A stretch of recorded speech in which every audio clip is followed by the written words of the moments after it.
migrant caravan groups are getting closer to the U.S.-Mexico border. Some of them, including this group, have set their sights on Tijuana, right across the border from San Diego.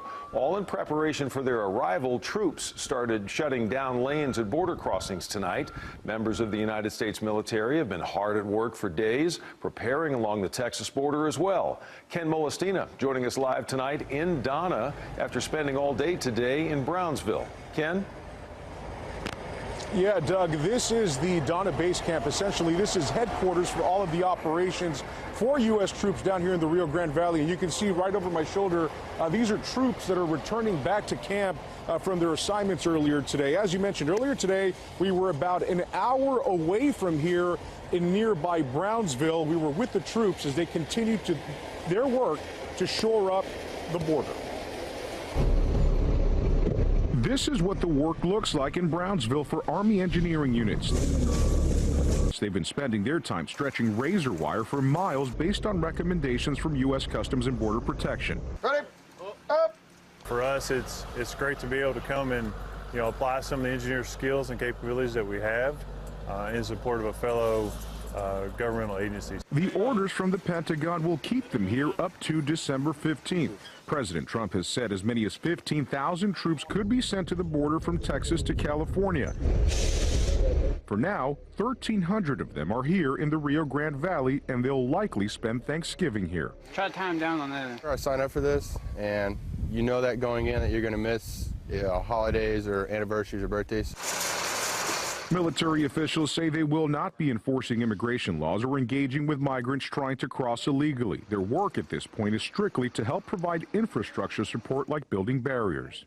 The national controversy surrounding these efforts isn't something that is lost on these troops. However, if you talk to them, they'll tell you they're just simply doing a job. The military presence, the way it is right now, has taken a community that's peaceful, that's happy, that's family, and now we're like, what's going on? Michael Seifert from the ACLU in Brownsville has been a vocal critic of the troops' deployment. He says their presence amounts to political theater following a contentious midterm election. The election cycle's over. It's time to move on, get those people back home, and please take your barbed wire with you. While the caravan of thousands of asylum seekers continues to move forward, the troops will remain here on orders from the Pentagon, and so will questions of what will happen if and when large crowds arrive at our border.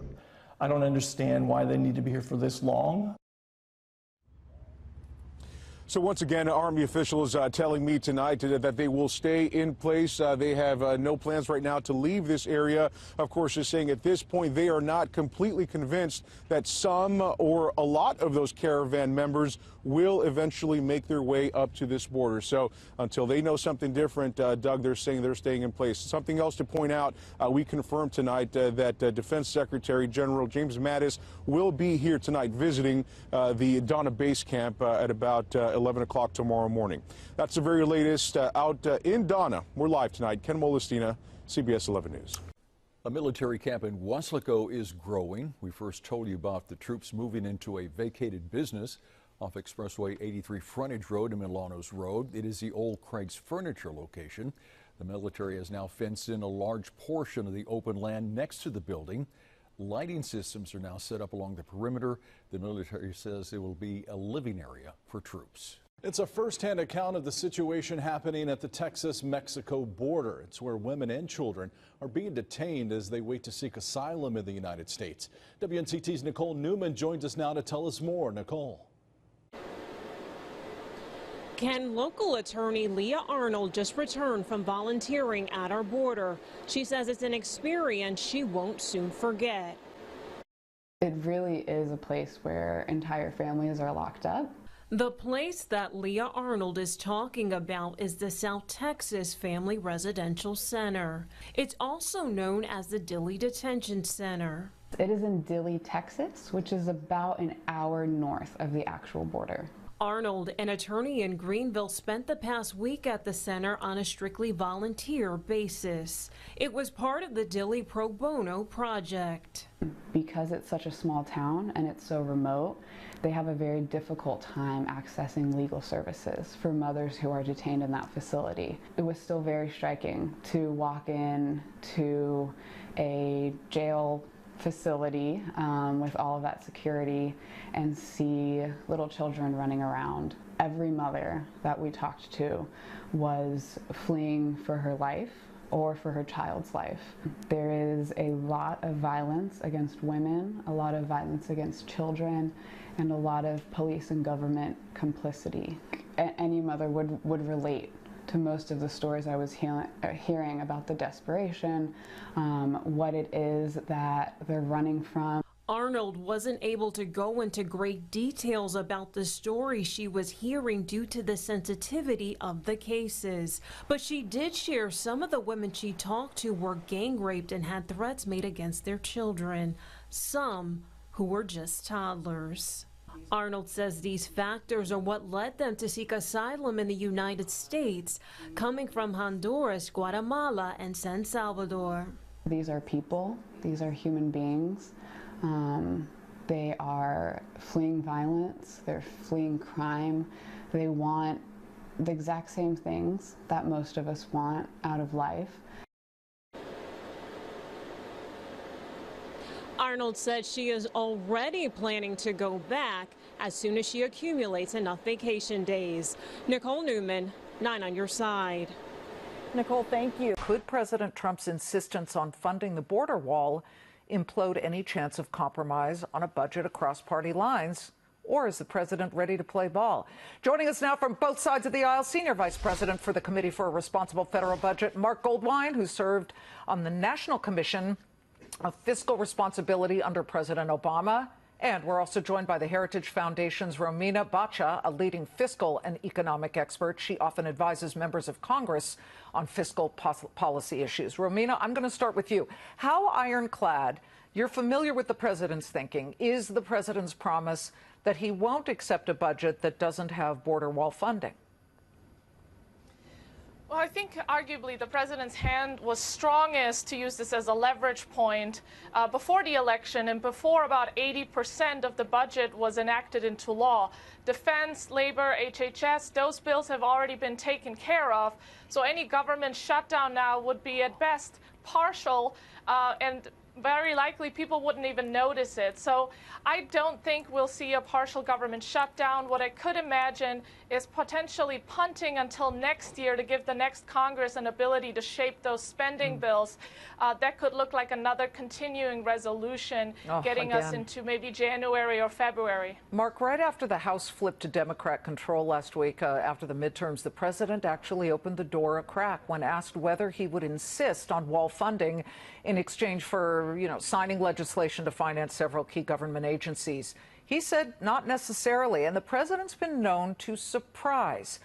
Where's the wiggle room on the Democrat side? What would they be willing to give? Well, in exchange for the wall, Democrats might ask for some relief of DACA, the immigration program. But for the most part, these appropriation bills are a done deal. They already decided on the top line number. They already have options in the Senate and in the House. So they just need to work out these few little issues, for example, the wall, and move on to dealing with the bigger issues.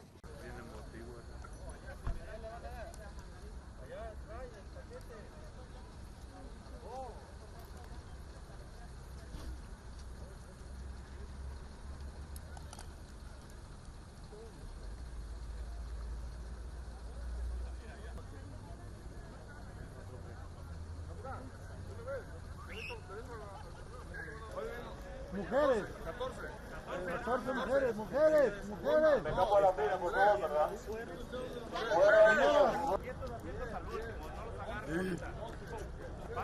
Espérese. Ya le cabe. Ya.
Look at la migra over there.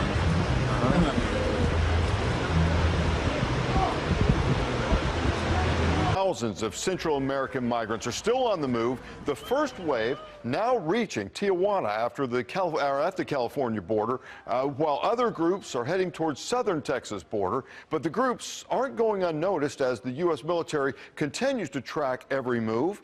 Our CBS 11's Kim Molestina is at a port of entry in Donna, Texas, to see what U.S. troops are doing to prepare. Well, good morning to you. We have made it down here to the Donna port of entry, the Donna base camp as it's being called, just outside of McAllen. And we know that U.S. military authorities as well as border authorities are keeping a very close eye on the direction in which the caravan is currently heading. But as you can see over my shoulder, the resources and the assets here at the Donna base camp, they remain in place despite the new information that at least some of the caravan members might be once again headed over to Tijuana. Now, U.S. troops here are staying in place, and as a matter of fact, they are beginning to expand their operations east of the Donna port of entry into areas like Weslaco and Brownsville. An additional 300 troops are now in this area. That brings the number to a total of about 1,300 troops just in this region alone. Now, later on today, we're going to be tagging along with some of these troops. We're going to get an up-close look at the work that they are doing in preparation should some or all of the caravan members try and make entry into the U.S. along this part of the border. Now, currently, they have been setting up infrastructure and barbed wire fencing to help further secure the border. Now, one thing that is important to point out in speaking with U.S. Army officials is that they are reiterating this idea that they are not out here to serve as Border Patrol agents or to enforce immigration laws. They are simply out here to be an extra set of eyes and ears for those Border Patrol agents and to provide extra resources should they need them. Of course, we're going to have more reports from this border region throughout the day. For now, we are at the Texas-Mexico border. I'm Ken Molestina, CBS 11 News. Right now, military troops are fortifying the border in preparation of the migrant caravan, and lane closures at the San Isidro port of entry are causing major backups for drivers coming into the U.S. 10 News reporter Laura Acevedo is showing us the sites of the barricades and the razor wire at the border right now. And this is what it looks like at the San Isidro port of entry. I wanted to direct your attention to those concrete barriers that have barbed wire on top of them. Earlier, troops were moving them further south down the lanes, essentially closer to the Mexican border. Now, Customs and Border Protection announced last night that they would be closing down 3 northbound lanes at the San Isidro port of entry. That is of the more than 20 that they have, and also closing 1 lane at the Otay Mesa port of entry. Now, this comes after this morning, roughly 350 more migrants arrived at a soup kitchen in downtown Tijuana. There is still no word on when they plan on turning themselves in to ask for asylum. It is still unclear when these lanes will reopen, but according to the press release sent by Customs and Border Protection, they say they don't anticipate that they will be open anytime before the caravan arrives. Reporting in San Isidro, Laura Acevedo, 10 News. Meanwhile, there's more pushback against the president's order to stop caravans of migrants from crossing the U.S. border. Some members of Congress say spending hundreds of millions of dollars building up the border is a bad plan. As CBS 17's Anna Warnicki reports, some believe the money could be spent elsewhere. As thousands of Central American migrants continue their trek to the U.S. border, the Trump administration has deployed more than 5,000 soldiers to assist the Border Patrol when the migrants arrive. I don't think it's a proper use of resources. Texas Democratic Congressman Henry Cuellar says the president's response is damage control. He says the president could have stopped the caravans before they even started. We were given $750 million a year to help the 3 countries where the people are coming from. Cuellar says Congress provided the State Department with hundreds of millions of dollars specifically to help the Central American countries improve conditions so that the migrants can stay at home. The money is there. It's sitting. They have to get it down there. Immigration attorney Bradley Jenkins says the countries in Central America need the help. Organized crime and gangs are targeting families for extortion, for recruitment, and on the penalty of very extreme violence. Jenkins says most of the migrants left their homes as a last resort. President Trump says he is unlikely to send more money to Central America until the countries stop migrants from leaving. Cuellar says the U.S. should stop sending threats and send help. The more we do on security, the more we do on issues that they have, less people are going to come. Defense Secretary James Mattis says he'll be at the border on Wednesday to check on the troops President Trump deployed to help Border Patrol. In Washington, Anna Warnicki, CBS 17 News. In Tucson say they're expecting a big crowd. They say they're standing up for these migrant families. We know that the caravan is largely women and children and families. They're tired, they're dehydrated, they're sick. We don't need an armed force, the strongest armed force in the world, to greet them at our doorstep. Syra Liviere is a migrant herself. She crossed the border at just 8 years old.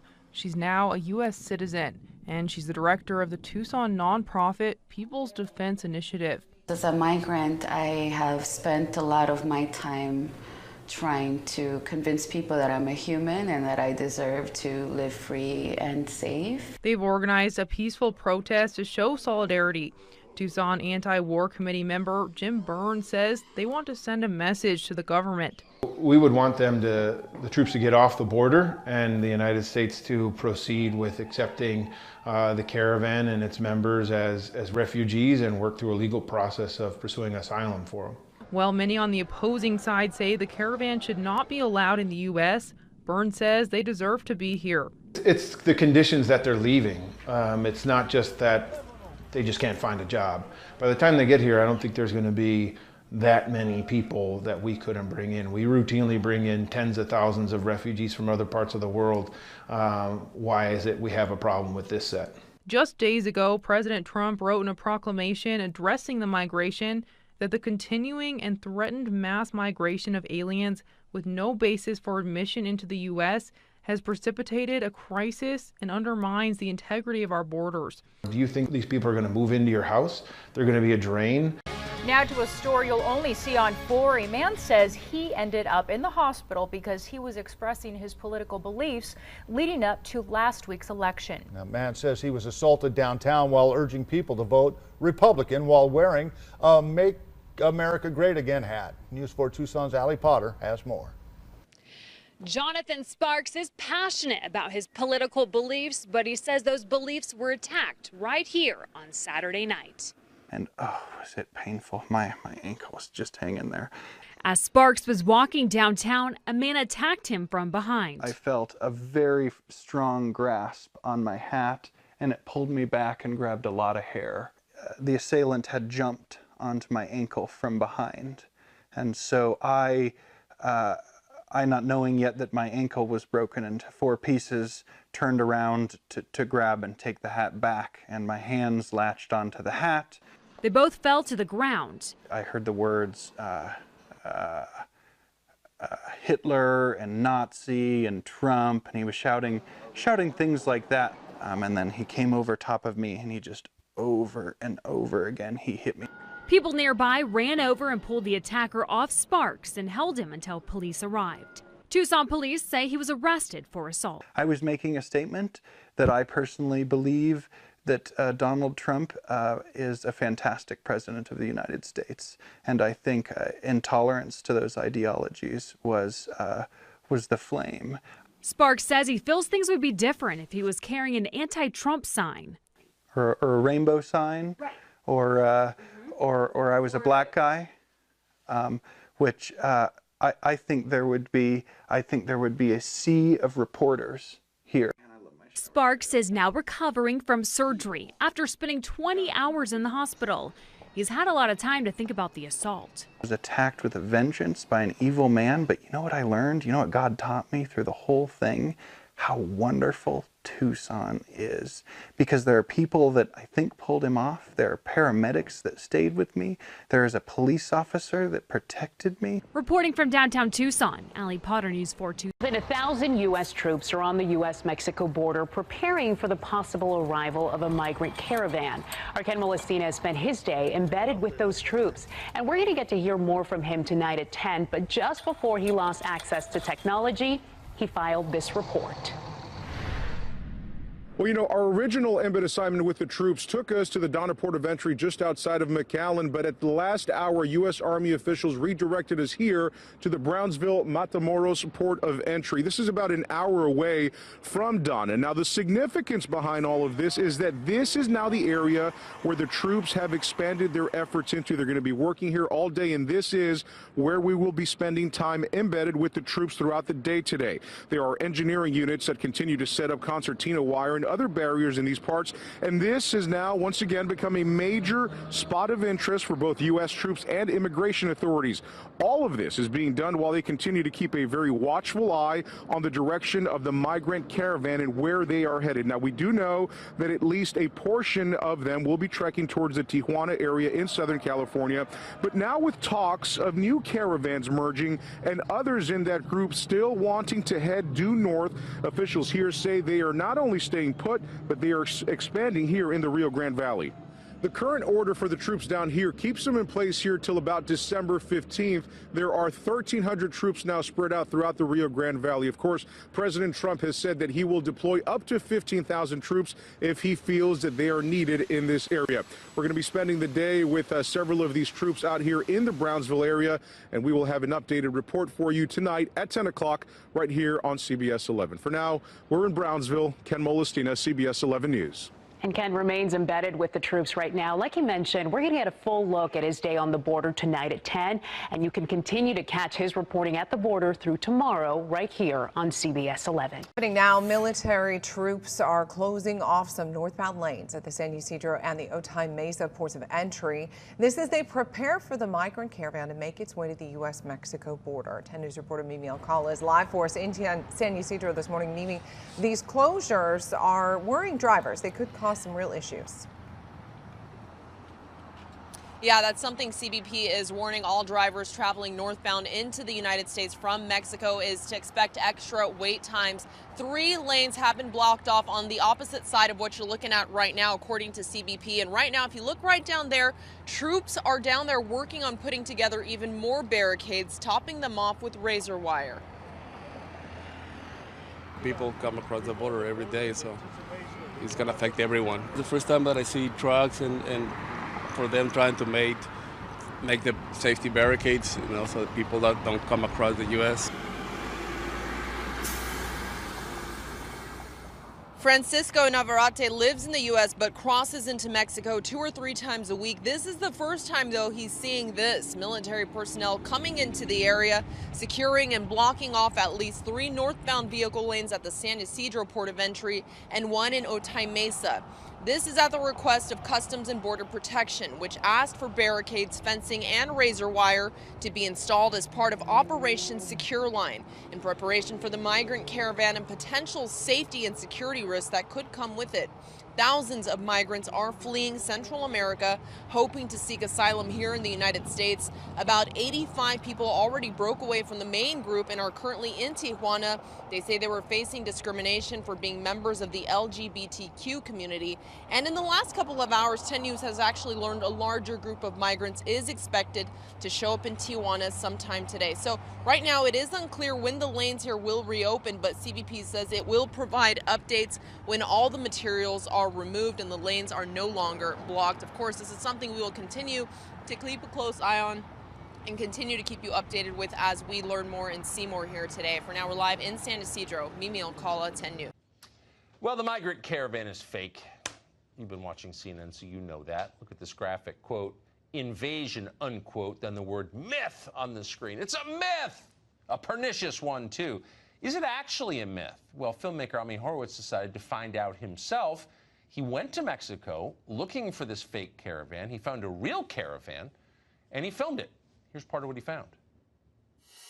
Despite the framing of the caravan as being full of women and children, the reality on the ground is quite different. Approximately 90 to 95% of the migrants were male. The major narrative being pushed by the press has been that the migrants are leaving Honduras because they're escaping extreme violence and that their lives are under constant threat, setting up the strategy that they would be able to enter the U.S. by asking for asylum. So I started by asking them a simple question. Why are you coming to America? Bueno, voy buscando una mejor vida económica. Vine a trabajar allí a Estados Unidos. A ver si podemos trabajar allá porque en Honduras no hay trabajo. There's a massive logistical effort underway, akin to moving an army, and is clearly costing someone millions of dollars for the transportation, food, water, medicine, and services that are being provided for the members of the caravan. The Mexican government also seems to be sending police to escort the dozens of buses and trucks that are ferrying the migrants and supplies along the route to the next destination. Ever present among the thousands of migrants are workers of Pueblos Sin Fronteras, clad in black t-shirts and colored vests. Pueblos Sin Fronteras means people without borders. They're the ones that seem to be most involved in organizing and mobilizing this caravan. The organization, as the name implies, is looking to create a world without borders, which seems to be one of the reasons why they organized this caravan in the first place, to flout American sovereignty. While it does seem as the majority of these migrants are friendly and simply trying to make a better life for themselves and their families, there's an undeniable element of the migrants who are violent and dangerous. And many of the migrants know this, and some have experienced it. En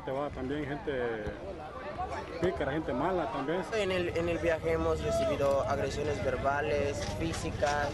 It seems to me that there are leftist organizations that are using these migrants as a tool to push a certain political agenda, which includes the weakening of American sovereignty and our border security. And unfortunately, these migrants are going to be caught in the crossfire. Ami Horowitz joins us tonight. That was really interesting. The thing that jumped out at me was how, as you said, well organized it was. Do we have any sense who's paying for this? I know we're not allowed to speculate, but do we know that answer? We don't. What we do know is this whole thing cost millions and millions of dollars. And the mainstream media, and there's so many layers to this onion to peel back, it's hard to know where to begin. But one of the lies, the fake news, if you will, that the mainstream media is trying to propagate is the fact that this is all this weird, this organic thing, and all the water and the food and the medicine all dropped from manna from heaven. It's baloney. It's all highly organized. It's paid for by a number of organizations. We don't know exactly where the money is coming from. We do know that Pueblos Sin Frontera, which is the main group which is organizing this caravan, has a couple of front organizations in the United States. And the money is flowing from them to Pueblos Sin Fronteras. We know there are some leftist groups. I know it's forbidden to say that Soros is part of it, but Soros has in fact funded at least some of those groups in the past. So we don't know where the money is exactly coming from. We know it's not coming from Honduras. So why would, I mean, it's such an interesting and obvious question. Who's paying for this? Why haven't other news organizations gotten to the bottom of this? You're one man. You're doing this independently. Why isn't NBC News or ABC or PBS, why aren't they on this? Oh, come on. You know the answer to that. They don't want to get to the bottom of it. They have no interest politically in getting to the bottom of it. It's the same reason why when you see a photo in the New York Times, the Washington Post, or a video in CNN or the BBC or MSNBC, what do you see? You see the entire framing are women and children, when the reality is so far from the truth. 90 to 95% of all the people who are in this caravan are men, although I do apologize for assuming their gender. They're liars. That's the answer. That's why they're not reporting it in New York, because they are liars. I mean, thank you for that. That was valuable and really interesting. I appreciate it. My pleasure. Neighbor and hiding the body in a cooler is currently being held in ICE detention at the Clayton County Jail. Christian Ponce Martinez is charged with murdering 77-year-old Robert Page, who lived next door to him. Page's wife reported him missing last Thursday, and his body was found the next day. Martinez's status in the United States has not been released, but police say he moved to Clayton County from Mexico about 90 days ago. A Valley man, Mexican national, to be executed tomorrow after killing his wife and 2 children, then burying them in his house back in 1992. Our Marlene Rodriguez has the grisly details. Brenda, it's been almost 25 years since Robert Moreno Ramos murdered his family in Hidalgo County. His wife, Leticia Ramos, 7-year-old daughter, Abigail Ramos, and 3-year-old son, Jonathan Ramos, were all beaten with a blunt object and died of skull fractures. Their bodies were found more than a month later, buried beneath the bathroom floor of their home after Mrs. Ramos' sister reported them missing. Abigail's hands had been bound by tape and her mouth gagged prior to her death. Robert Ramos first told relatives that his family had died in an automobile accident but couldn't say where. Ramos married another woman 3 days after killing his family and moved her into the home where they were buried. According to the Houston Chronicle, he wasn't notified of his right to inform the Mexican consulate about his arrest and legal assistance from his country. His lawyers also argue that the jury never learned about his abusive childhood, brain dysfunction, bipolar disorder, and low IQ. Brenda? Marlene, thank you. The Mexican consulate tells us they're unable to comment about these specific cases. A man facing charges for allegedly using his truck to smuggle 4 people in the country illegally. 36-year-old Alfonso Galvan was pulled over for a traffic stop Sunday in West. Police found Galvan was paid to transport those 4 people. They also found $10,000 in cash. Galvan is facing smuggling and money laundering charges. The undocumented people were taken into ICE custody. On Tuesday, the U.S. military reinforced security measures at the U.S.-Mexico border ahead of the expected arrival of hundreds of Central American migrant refugees who are planning to seek asylum in the United States. According to Reuters, troops put out barbed wire and erected barricades as around 400 migrants who broke away from the main caravan in Mexico City arrived in the border city of Tijuana. Human rights organizations have said that larger groups are expected to arrive in the coming days. Ahead of these arrivals, the U.S. military announced that over 7,000 U.S. troops would go to the area. And about 15 minutes from where Border Patrol is rolling out that razor wire, armed members of the military are doing the same. That's right. Our 10 News reporter Matt Boone continues our live coverage right now at the port of entry in San Ysidro, where troops are on a mission to harden the border there. Matt. Steve, those active duty troops have been out here for several days. Earlier, they could be seen down here in between the lanes heading into Mexico. You can see those K-rails down there covered with layers of barbed wire. They were out here working on those, and we've got some video from earlier. You could see them actually building those and then bringing them down the lanes towards the entrance into Mexico. Government officials say it's part of the process of hardening the border in anticipation of that migrant caravan, the bulk of which has not yet made it here.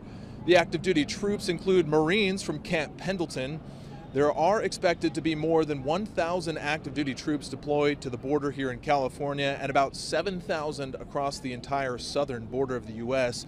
Part of the process has also included shutting down 3 of the lanes coming into the U.S. here at San Ysidro and 1 of the lanes at the Otay port of entry. In video from Sky 10, you can see the lanes on the western side of the entrance have been closed. It's not yet known exactly what the effect will have on traffic, though it could have an effect on local businesses down here, according to the Chamber of Commerce. The thing that affects us probably most is just the image of the military and barbed wire and all of that at our border, because we have such a binational region here, and most of us, cross every day. Just that image alone will keep some people away. And according to CBP, all these fortifications, the military, and those lane closures will remain in effect indefinitely until they feel that any threat that the migrant caravan may pose has passed. Reporting live at Otay Mesa, San Ysidro, Map. 10 straight months, an Albanian immigrant has not left this Detroit church. He took sanctuary there after his petition to stay in the U.S. to care for his ailing wife was denied. Well, today his family and supporters marched from that church to federal court ahead of a key hearing. Our Steve Garagiola caught up with him today as he claims ICE dropped the ball in his case. Steve. Well, it's about jurisdiction right now, very much legal questions. The government arguing the court has no jurisdiction to hear the merits of this case. The government says this man is a fugitive, he should be taken into custody, and he should be deported. His name is Deter Migrant, an Albanian immigrant. The federal government has labeled him a fugitive, though everyone knows where he's living, in the Central United Methodist Church in Detroit for the past 10 months with his family. Pastor Jill Zundell has offered sanctuary. We have had a campaign all of that time to get immigration to change their minds. Ded's wife, Flora, has multiple sclerosis. Ded has cared for her for the 17 years they have lived in this country, and he can't imagine being forced to leave the country and leave his family behind. It's very hard. It's very hard. My wife just keep crying and crying, and it's not easy after almost 30 years married to leave her, to die by herself some way. It's to never see her again. Dead, stay! Every day. This afternoon, his friends and supporters marched to federal court for a hearing where they hoped the judge would remove the government label of fugitive and hear the merits of the case. Forcing a husband to leave a severely ill and disabled wife behind. For now, Ded and his family wait. Unable to leave the church, he wonders what he has done so wrong. Not do nothing wrong to the country. Nothing. I do like many people do, just work and take care of my family, pay the tax, never got trouble to the country, never got nothing. Wow. And they will continue to wait. The judge says she will issue a written order, no timetable on that. The family's attorney says ICE does have the legal authority to raid the church and take him into custody. They hope it won't come to that. Reporting live in Detroit, I'm Steve Garagiola, Local 4. Are they going to call the police if they're afraid that maybe their loved one will get arrested, or maybe someone that they know will get arrested and deported? Advocates say the 500,000 unauthorized immigrants that call New Jersey home feel deeply uncertain about interacting with police, and the numbers confirm their fears. In the first year of Donald Trump's presidency, ICE not only ramped up arrests in New Jersey, it also increased by almost 88% requests for local police and county jails to detain unauthorized immigrants for 48 hours beyond their release date, compared to a 40% increase nationally. That, according to a Syracuse University survey. To confuse matters even more, some Jersey jails comply, some don't.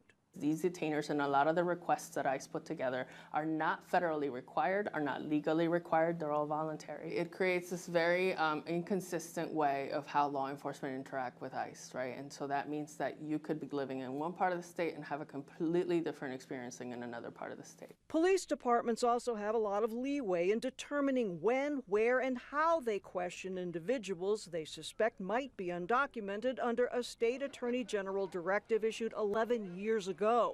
Advocates have requested a new policy for how law enforcement should deal with possibly unauthorized immigrants, one that's both detailed and comprehensive.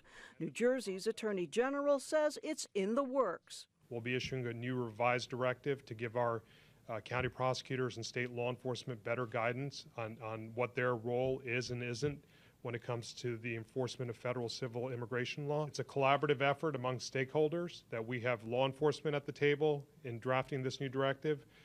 We have rights organizations, we have community representatives, and it'll be a collective effort to make sure we get it right. We're looking very carefully at that in this current age of Trump, et cetera. We want to make sure that we get this as precise and as right as possible. A report released today by New Jersey Policy Perspective calculates over the past decade it's cost New Jersey law enforcement at least $12 million to honor ICE detainer requests and hold immigrants in police facilities those 2 extra days, a courtesy automatically extended by most New Jersey counties except for Union, Burlington, Ocean, and Middlesex.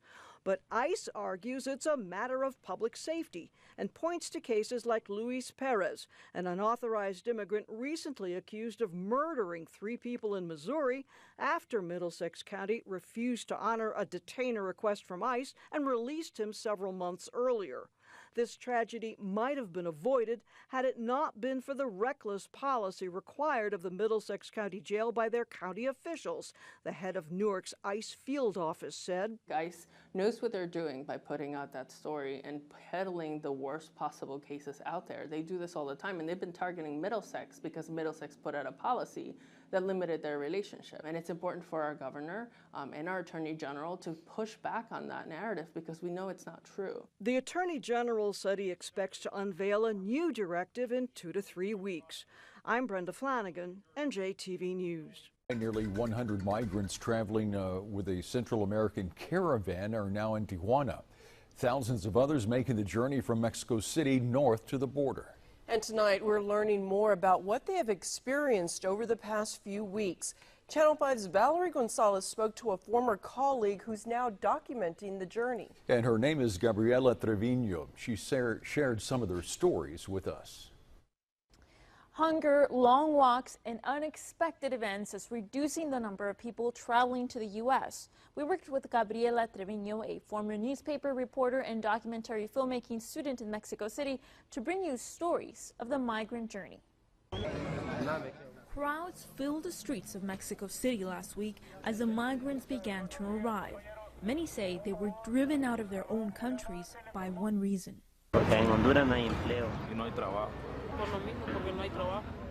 Poverty is coupled with violence for some. 33-year-old Francisco's home was destroyed along with 30 others. The families were threatened.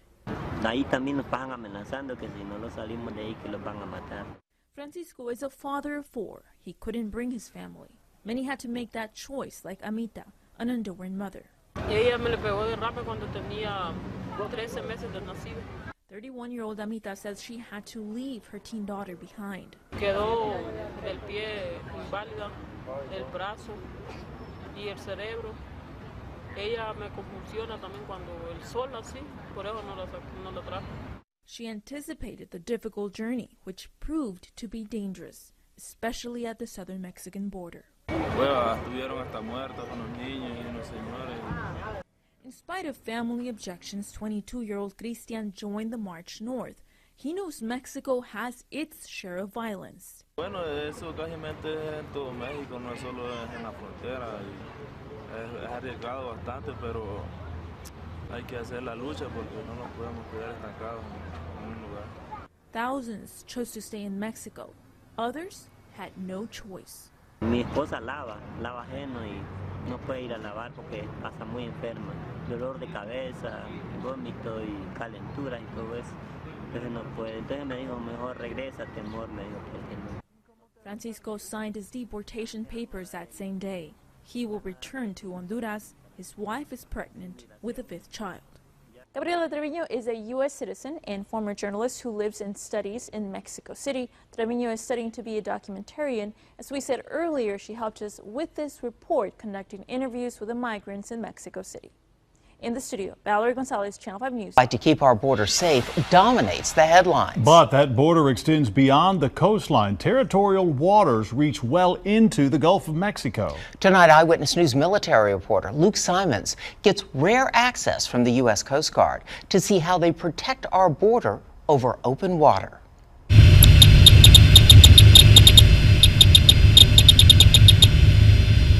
Mission vessel with numbers 2696.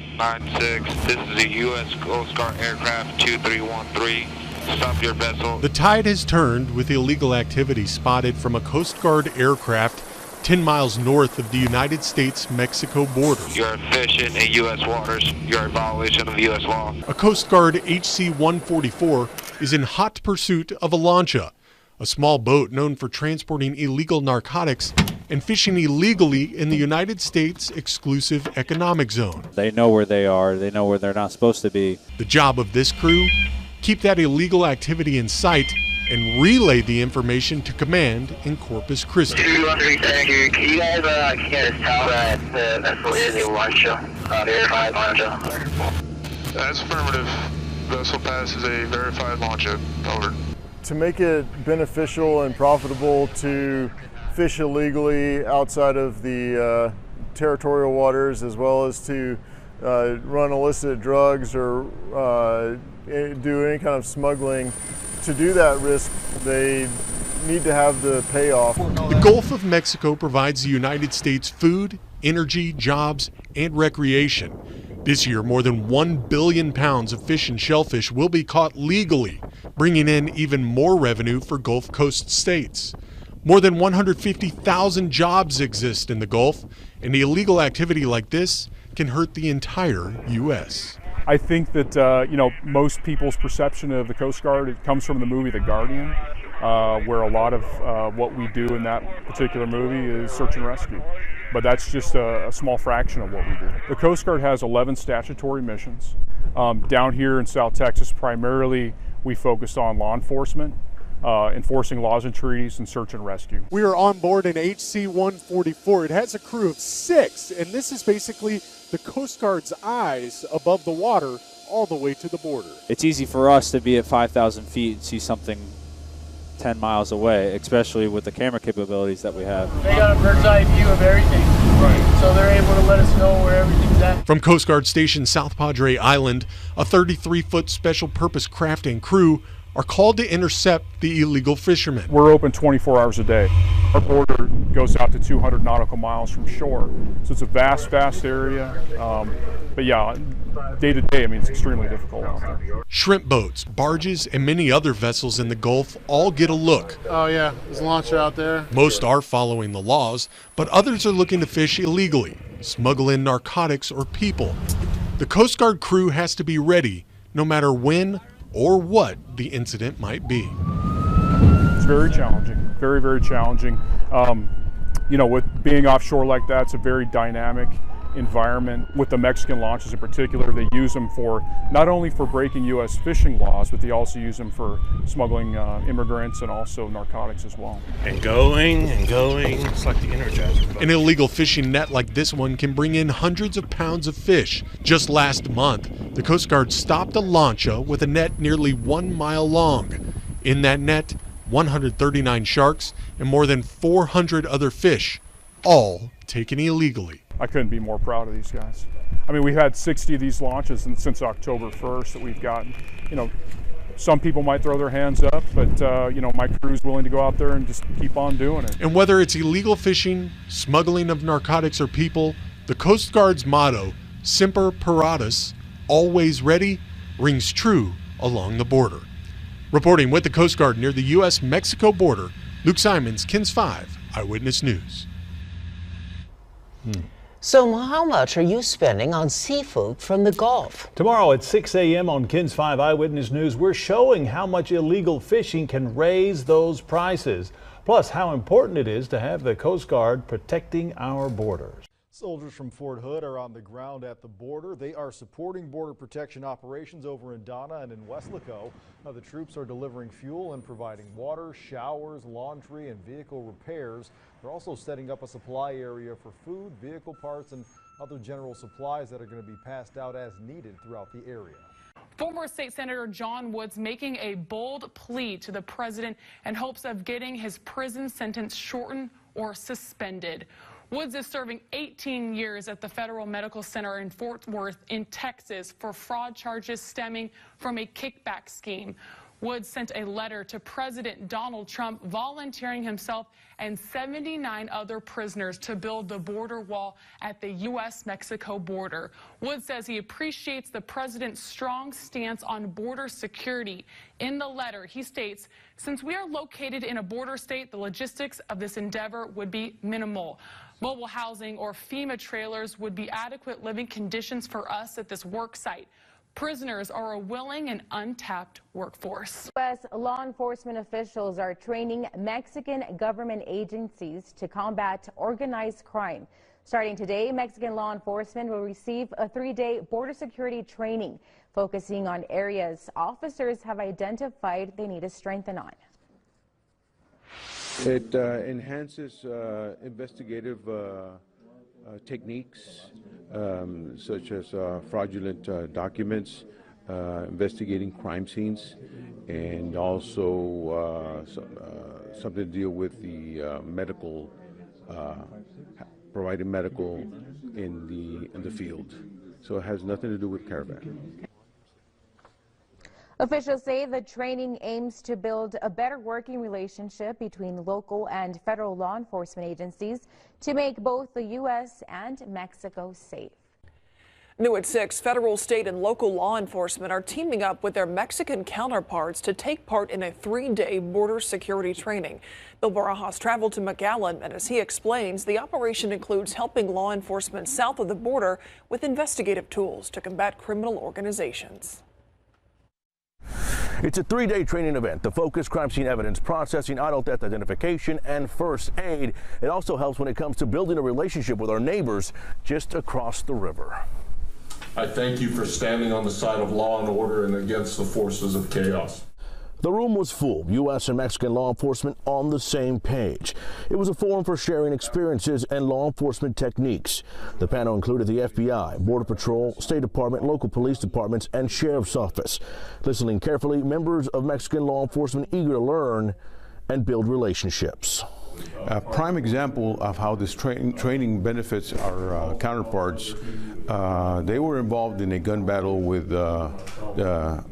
transnational criminal organizations, and the medical training that's provided in the field saved the life of one of their officers that was bleeding. Because of the very complex nature of the criminal threats we face today, it requires law enforcement around the world to cooperate, and so events like these are helpful in helping us to build relationships. This is the second year for the training, and law enforcement officials expect it to continue for many years to come. In Mission, Bill Barajas, KSAT 12 News.